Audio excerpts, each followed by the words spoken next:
मित्रांनो, एक टॉपिक आणि 13 मार्क. Electromagnetic induction. तुम्ही म्हणाल सर इलेक्ट्रोमॅग्नेटिक इंडक्शन आणि एसी सर्किट 2 टॉपिक मिळून आपल्याला 13 मार्काला आहेत. बरोबर आहे. 2 टॉपिक 13 मार्काला आहेत. पण सांगू का? जुन्या सिलेबसमध्ये हा एकच टॉपिक होता.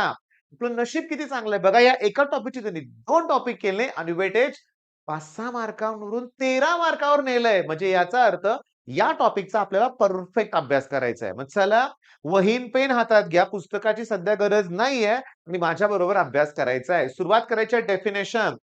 एक्सएल म्हणजे काय सांगतो? Inductive reactance. एक्सएल म्हणजे बाळांनो इंडक्टिव्ह रिएक्टन्स. ओके. मी तर लिहितोय बरं का. Inductive reactance. ठीक आहे. प्रश्न विचारतील तुम्हाला, की हा जो इंडक्टिव्ह रिएक्टन्स आहे त्याची डेफिनेशन. तर डेफिनेशनसाठी मी तुम्हाला सांगतो ही कॉईल आहे. कॉईल आहे म्हणजे हा इंडक्टर आहे. मग एल हा जो आहे त्याचा सेल्फ इंडक्टन्स असतो. सेल्फ इंडक्टन्स बरं का लक्षात घ्या. मग सेल्फ इंडक्टन्स असतो, तर जो सेल्फ इंडक्टन्स आहे त्याचं युनिट असतं henry which is equivalent to ohm second. MCQ आहे. Henry is equivalent to ohm second. तर प्रश्न आहे इंडक्टिव्ह रिएक्टन्सची definition. Simple. Resistance offered by inductor is known as inductive reactance. किती सोपं आहे. Resistance offered by inductor is known as inductive reactance. मग inductive रिएक्टन्सचं युनिट ओहम. अरे जे रेझिस्टन्सचं युनिट असणार आहे तेच इंडक्टिव्ह रिएक्टन्स युनिट असणार आहे. बरं. आता महत्वाचा पॉइंट मला इथे एक्सप्लेन करायचा आहे, की माझ्याकडं 2 कॉईल आहेत, सीरीजमध्ये जोडलेत L1 आणि L2. तर त्याचा टोटल इंडक्टन्स काढायचा असेल तर मला ऍडिशन केली पाहिजे. पण तेच जर पॅरलल अरेंजमेंट असेल तर 1/L एल यस म्हणूया इथे LP म्हणूया. That equals to 1/L1 plus 1/L2. काय आठवलं काय? काय आठवलं का? अगदी रेझिस्टर प्रमाणच आहे. कारण हा रेझिस्टन्सच आहे. बरं एक्सेल म्हणजे इंडक्टिव्ह रिएक्टन्स आणि त्याचा फॉर्म्युला आहे 2πfL. 2πf म्हणजेच ओमेगा हे लक्षात घ्या. मग चला पहिला पॉइंट लिहून घ्या. रेझिस्टन्स ऑफर्ड आपलं काय ठरलंय मी अगोदर सांगतो. ओके मी अगोदर एका व्हिडिओत बोललोय आता परत बोलतो, की आपण काय करायचं कन्सेप्ट क्लिअर करायचे. आपण काय करायचं जेवढे होईल तेवढे इझी क्वेश्चन सगळे घ्यायचे. डेफिनेशन डायग्राम डिस्टिंग्विश लॉज सगळं घ्यायचं आणि मग आपण एमसीक्यू कडे वळायचं. मग आपण कुठं वळायचं एमसीक्यूज कडे. एमसीक्यू आणि व्हीएसए त्यावेळी सुटतातच. सांगू का? Henry is equal to ohm second MCQ आहे. Inductive reactance is given by 2πfL MCQ आहे लक्षात घ्या. हे L1 प्लस L2 एमसीक्यू आहे म्हणजे एमसीक्यू जमणार. चला आता कॅपॅसिटिव्ह रिएक्टन्स कडे जाऊया. त्या कॅपॅसिटिव्ह रिएक्टन्सचा फॉर्म्युला असतो 1/2πfC म्हणजेच 1/ओमेगा सी. युनिट त्याचं ओहमच असणार आहे लक्षात घ्या. पण कॅपॅसिटर मध्ये तुम्ही 2 कॅपॅसिटर जर सेरीज मध्ये जोडले तर 1/CS च्या वेळेस 1/C1 प्लस 1/C2 येतं आणि जर पॅरलल मध्ये जोडले तर मात्र ऍडिशन असते. म्हणजे ह्याच्या एकदम उलट. बरं डेफिनेशन सांगा ना. कॅपॅसिटिव्ह रिएक्टन्सची definition. Resistance offered by capacitor is known as capacitive reactance. आणि ही जी कॉईल आहे ना याच्यामध्ये जी एनर्जी स्टोअर होते त्याचा फॉर्म्युला असतो half Li square. Energy stored in the इंडक्टरचा फॉर्म्युला हाफ Li स्क्वेअर आणि एनर्जी स्टोअर्ड इन द कॅपॅसिटरचा फॉर्म्युला हाफ CV स्क्वेअर. पुन्हा याची गरज लागणारच आहे आपल्याला. बरं आता तुमच्या लक्षात येते का? आपण नुसतं डेफिनेशन पाठ करत नाहीये. आपण सगळ्या गोष्टी क्लिअर करत चाललोय कारण टॉपिक 13 मार्काचा आहे रे. आता हे झेड म्हणजे काय? एटॉमिक नंबर नाहीये. झेडला म्हणायचं इम्पेडन्स. ओके. जर समजा मी इंडक्टर पण घेतलाय, कॅपॅसिटर पण घेतलाय, रेझिस्टर घेतलाय. सेरीज एलसीएस सर्किट आहे. पण total resistance offered bye LCR is known as impedance. Resistance offered by inductor, inductive reactance. Resistance offered by capacitor, capacitive reactance. Total resistance offered by inductor, capacitor and resistor in a series arrangement is known as impedance. आणि त्याचा formula आहे under root बघा Z equals to under root R square plus XL minus XC bracket square. चला video pause करायचा हे सगळे प्रश्न करायचे. Resistance offered by inductor inductive reactance. Resistance offered by capacitor capacitive reactance. Total resistance impedance. Series arrangement parallel arrangement. Series मध्ये उलट आहे इथल्या पॅरलल सारखं. इथं सेरीज मध्ये ऍडिशन आहे इथं कॅपॅसिटरच्या पॅरलल मध्ये. Energy stored in the capacitor half CV square. Energy stored in the inductor half Li square. पहिली स्लाइड कंप्लीट. आता नेक्स्ट ऍडमिटन्स. ओके, मी तुम्हाला सांगतो. Reciprocal of impedance is known as admittance. अरे इम्पेडन्स म्हणजे काय रेझिस्टन्स आहे. इथं नावातच आहे. ऍडमिट करतोय तो, अलाउ करतोय म्हणूया आपण. मग reciprocal of impedance is known as admittance. अरे एमसीक्यू आहे. अरे व्हीएसए आहे लक्षात घ्या. बर नेक्स्ट क्वेश्चन. यल ओके आणि एम. यल आणि एम काय मग काय लिहिलं होतं आपण? मग अशी काय दिलं यल म्हणजे इंडक्टन्स, सेल्फ इंडक्टन्स आणि यल युनिट कोण आहे? हेनरी. पण आता मी तुम्हाला सांगतो नीट लक्ष द्या. phi is proportional to I असणार आहे. ओके. मग phi equals to L I येणार. मग D phi by D T modulus मध्ये घेऊया equals to L D I by D T म्हणूया आपण. ओके. बाळांनो ईएमएफ असतो D phi by D T. त्याला D I by D T ने डिवाइड करा. म्हणजे तुम्हाला मिळेल एल. मग एल म्हणजे सेल्फ इंडक्टन्स. डेफिनेशन इम्पॉर्टंट आहे. न्यूमेरिकल इम्पॉर्टंट आहे. घेणार आहे मी याच लेक्चरमध्ये ह्याच्यावर बेस न्यूमेरिकल घेणार आहे. किती सोपं आहे. किती सोपं आहे. 2 वेळा लिहून काढा ना बाळांनो. ईएमएफ दिला असेल. हे बघा ratio of EMF to the rate of change of current म्हणायचं. याला काय म्हणायचं? Rate of change of current is known as self inductance किंवा ratio of flux in the circuit to the current flowing to the circuit is known as L. ही पण definition चालेल, ही पण चालेल. मग चला तुम्हाला मी होमवर्क देतो. म्युच्युअल इंडक्टन्स सेम असंच करायचं. फक्त कॉन्स्टंटच्या ठिकाणी एम घ्या. D phi by D T करा. म्हणजे हा जसा फॉर्म्युला आहे एलचा तसा एमचा फॉर्म्युला पण तोच येणार. काय येणार? ई. सेम सेम येणार. म्हणजे दोघांच्या डेफिनेशन सेम आहेत. दोघांचं युनिट सेम आहे henry. Henry is equivalent to ohm second. मला एक सवय आहे रे. KCL charge, KVL energy constant. First law energy constant, second law heat transfer, Bernoulli's energy constant लक्षात घ्या. तसं henry is equivalent to ohm second आणि tesla is equal to weber per metre square. चला याच्यावर बेस्ट न्यूमेरिकल आहेत तुम्ही घेणार आहे. नेक्स्ट करतोया. First law, second law, Lenz law तुम्ही करायचं लक्षात घ्या. म्हणजे तुम्हाला सांगतो. Whenever there is change in flux associated with the coil, EMF is induced in the coil. पहिला law. EMF induced is directly proportional to rate of change of flux. दुसरा law. Lenz law डायरेक्शनशी related आहे. म्हणजे तिन्ही law करायचे. The most important आहे. The most important आहे. त्याच्यानंतर तुम्हाला करायचं ट्रान्सफॉर्मर. What is transformer? त्याचं प्रिन्सिपल काय आहे? त्याच्यानंतर त्याचा टर्न्स रेशोचा फॉर्म्युला तयार करायचा आहे तुम्हाला. या गोष्टी तुम्हाला करायच्या आहेत. ट्रान्सफॉर्मर. मग step up, step down transformer. याचं डिस्टिंग्विश. वायलन ऍप्लिकेशन. वायलन. 2च पॉइंट लिहायचे. स्टेप अप मध्ये व्होल्टेज इन्क्रीज होतं, स्टेप डाउन मध्ये व्होल्टेज डिक्रीज होतं. Number of turns primary secondary कुणाचे जास्त असतात ते लिहायचे तुम्हाला इथं. Step up, step down. तर सगळ्यात महत्वाचं ईडी करंट हे तुम्हाला करायचं. त्याच्यानंतर मोशनल ईएमएफ ऑफ रॉड 2 वेळा हा प्रश्न डेरिव्हेशन आले. डेरिव्हेशन आणि ईएमएफ इंड्युस्ड हे पण डेरिव्हेशन विचारलेलं आहे. म्हणजे हे 2च प्रश्न करायचा. ईडी करंट म्हणजे काय त्याचं ऍप्लिकेशन करा बाळांनो. ओके. आता इथपर्यंत लक्षात आले तुमच्या. तर इथून पुढे मात्र इम्पॉर्टंट आहे. रेझोनन्स. रेझोनन्स. जर एक्सएल इक्वल्स टू एक्सी असेल तर ही रेझोनन्सची कंडिशन असते. फॉर्म्युला लिहूया चला आपण. एक्सेलचा फॉर्म्युला आहे 2 पाय एफ एल. एक्सीचा फॉर्म्युला आहे 1/2 पाय एफ सी. काही कॅन्सल होत नाही. उलट F into F F square होणार आहे. 1/2 2 जा 4 pi into pi pi square आणि एल सी हे एल इकडे झालं.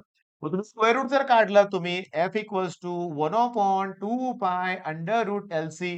रेझोनन्स फ्रिक्वेन्सीचा फॉर्म्युला आहे. रेझोनन्स फ्रिक्वेन्सी म्हणूया आपण. आणि एक लक्षात घ्या झेड इक्वल्स टू फॉर्म्युला होता इम्पेडन्सचा R square plus XL minus XC bracket square. मग झेड इक्वल्स टू आर येणार ऍट रेझोनन्स आणि पॉवर फॅक्टर एक टर्म आहे त्याचा फॉर्म्युला असतो R upon Z that equals to 1 येणार ऍट रेझोनन्स. पण सेरीज रेझोनन्स आणि पॅरलल रेझोनन्स हे 2 पॉइंट आहेत. मग हे फॉर्म्युला अतिशय इम्पॉर्टंट आहेत. एक काम करा तुमचं तुम्ही थेअरी जास्त वेळ घालवणार नाही बरं का. तुम्हाला तुमच्या स्पीडनं करायचं आहे. Characteristics of series, characteristics of parallel करायचं आहे. पण सांगतो सेरीज मध्ये इम्पेडन्स कमी होतो त्यामुळे ते एक्सेप्टर सर्किट आहे. करंट जास्त आहे. इथे इम्पेडन्स वाढतो त्यामुळे ते रिजेक्टर सर्किट आहे. रेझिस्टन्स वाढलाय रिजेक्टर सर्किट. रेझिस्टन्स कमी झाला तर ते एक्सेप्टर सर्किट. एलसी ऑसिलेशन मग अशीच बोललो होतो. तुम्ही सर्किटमध्ये कॅपॅसिटरला चार्ज करा. मग एवढी एनर्जी त्यात राहणार आहे. त्याचा सप्लाय बंद करा. आता इंडक्टर कॉइल कॉइल त्याला कनेक्ट करा. मग तो कॅपॅसिटर त्या कॉइलला चार्ज करणार. फुल चार्ज करणार. मग याचा अर्थ दोघांची एनर्जी इक्वल असणार आहे. Okay simple LC oscillation. म्हणजे हा त्याला चार्ज करतोय तो ह्याला चार्ज करतोय असे सतत सुरू राहणार आहे. बर ह्याच्यावर बेस 2 न्यूमेरिकल आहेत बघा नीट. 15 मायक्रो मी तुम्हाला सोडवून देणार नाहीये. 15 मायक्रो फॅरेड कॅपॅसिटर सी दिलंय. सी दिलंय. It charge to 25 volt V दिलंय. बघ रे व्ही पण दिलंय, सी दिलंय, व्ही दिलंय. त्याच्यानंतर 100 मिली हेनरी म्हणजे एल दिलंय. मग सी दिलंय, व्ही दिलंय, एल दिलंय. उरले कोण? आय. बघा पहिल्या प्रॉब्लेम मध्ये करंट विचारलाय काय? करंट सोपं आहे. दुसरा बघा 100 मायक्रो फॅरेड म्हणजे सी दिलंय. त्याच्यानंतर 50 व्होल्ट व्ही दिलंय. सी आणि व्ही परत दिलंय. त्याच्यानंतर 5 अँपिअर करंट दिलाय. करंट दिलाय. एल विचारलाय. L unit henry. आन्सर एकदम इझी आहे. लॉग टेबल सुद्धा वापरायला लागत नाही. मग एलसी ऑसिलेशन मध्ये काय महत्वाचं आहे, की कॅपॅसिटर पहिला चार्ज करतात, बॅटरीला डिस्कनेक्ट करतात आणि त्याच्यानंतर तिथे जोडतात. मग कॅपॅसिटर इंडक्टरला चार्ज करतो, पुन्हा इंडक्टर कॅपॅसिटरला चार्ज करतो आणि हे ऑसिलेशन स्टार्ट होतं. हे सगळं दिलंय बघा ना, कॅपॅसिटर तेच दिलंय.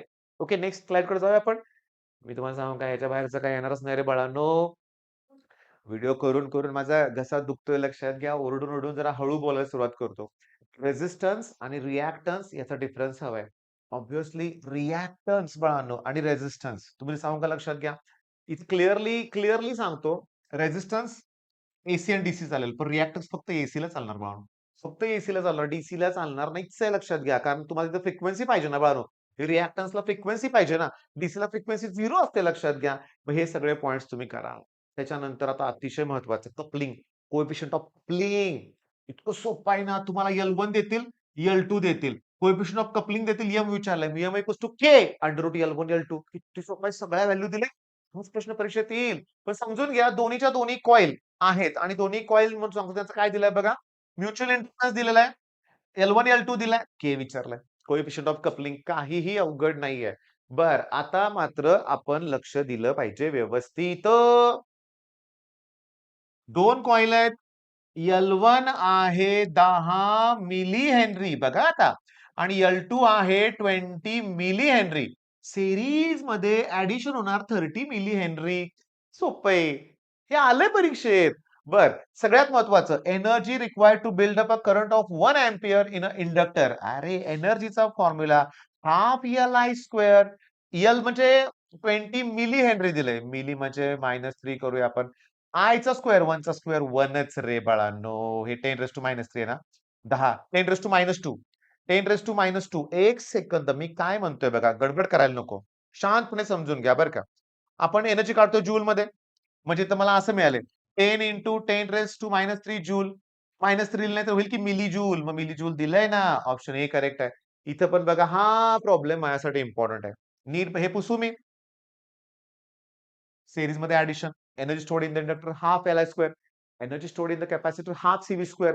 मला असं वाटतं की व्हिडिओ बघतानाच तुमची तयारी होते. का एक्झाम जवळ आलेली आहे.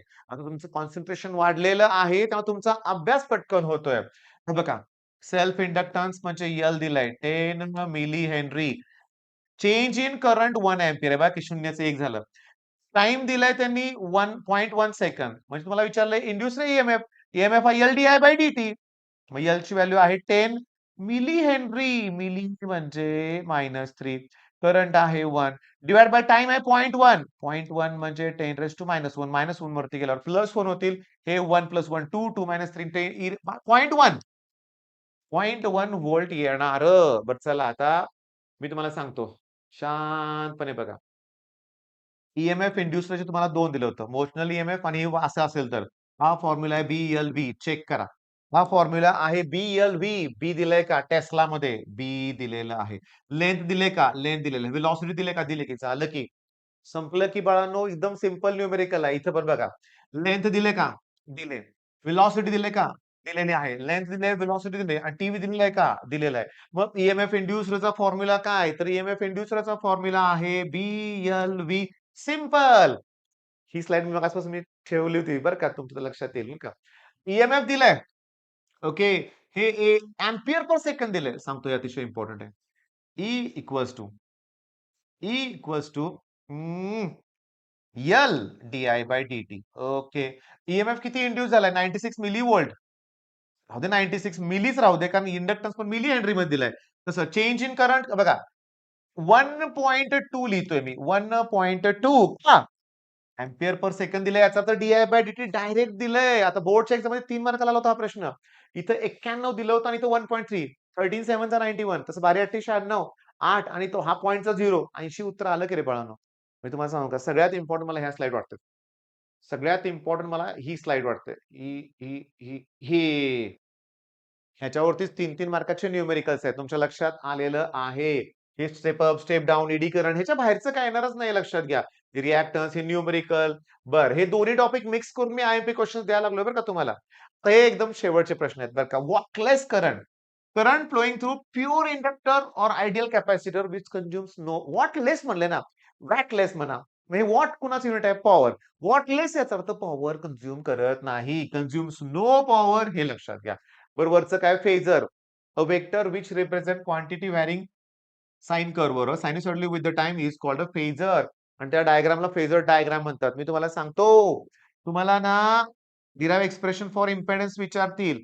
त्यासाठी तुम्हाला ही फेजर डायग्राम काढावी लागते. आता सांगतो. इथं तुम्हाला ER घ्यायचं आहे.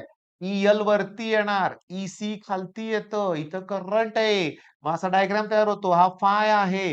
हा आहे EL मायनस EC. पायथागोरस वापरून सोडवायचं. ही फेजर डायग्राम आहेत आणि हे सगळे फेजर आहेत. A vector that represent quantity varying sinusoidally with the time is called phasor. आलंय परीक्षेत. आलाय तो प्रश्न परीक्षेत आणि हे जे आहेत ना चोक कॉइल वगैरे किंवा काही बरेचसे असे क्वेश्चन्स आहेत बरं का बाळांनो. पण मी तुम्हाला सांगितलंय EMN AC सर्किट तुम्ही डिटेलमध्ये करा. पण काहीच केलं नसेल तर एवढं सफिशियंट आहे. पुन्हा पुन्हा व्हिडिओ बघा 16 मिनिटाचा व्हिडिओ झालाय. पुन्हा एकदा बघितलं म्हणून काही हरकत नाही. पण बघा, बघा आणि बघाच लक्षात घ्या. ओके. मग चला सगळं कंप्लीट करा. All the best.